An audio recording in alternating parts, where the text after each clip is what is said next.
Why is it so hard for Aunt Jennifer to pull the ivory needle? यानी aunt Jennifer के लिए हाथी दांत की सुई खींचना इतना कठिन क्यों है? तो आंसर होगा आंट जेनिफर। एड्रियन रिच की कविता आंट जेनिफर टाइगर्स की एक पात्र अपने दमनकारी विवाह द्वारा लगाए गए बोझ और बाधाओं के कारण हाथी दांत की सुई खींचने में कठिनाई का सामना करती है। यहाँ इस बात पर करीब से नज़र डाली गई है कि यह कार्य उनके लिए इतना चुनौतीपूर्ण क्यों है। प्रतीकवाद और विषय यानी सिंबोलिज्म एंड थीम्स। उत्पीड़न और अधीनता।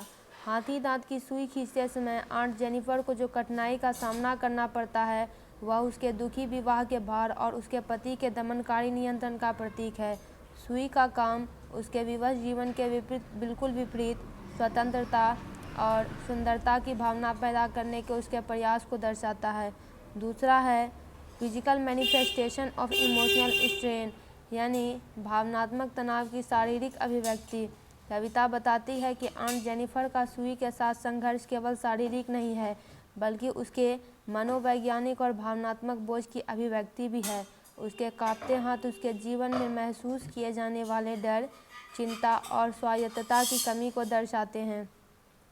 कॉन्ट्रास्ट विद द टाइगर्स यानी बाघों के साथ तुलना। अपनी कढ़ाई में आंट जेनिफर जीवंत और निडर बाघ बनाती है जो उनके खुद के डरपोक और दमित अस्तित्व के बिल्कुल विपरीत है। बाघ उनकी स्वतंत्रता और शक्ति की लालसा का प्रतीक है, ऐसे गुण जिन्हें वह अपने जीवन में नहीं अपना सकती। पोयम की लाइंस की बात करें तो कविता के दूसरे छंद में आंट जेनिफर के सामने आने वाली कठिनाई का विशद वर्णन किया गया है। जब आंट मर जाएंगी तो उनके डरे हुए हाथ अभी भी उन कठिनाइयों से घिरे रहेंगे जिनसे वे ग्रस्त थी।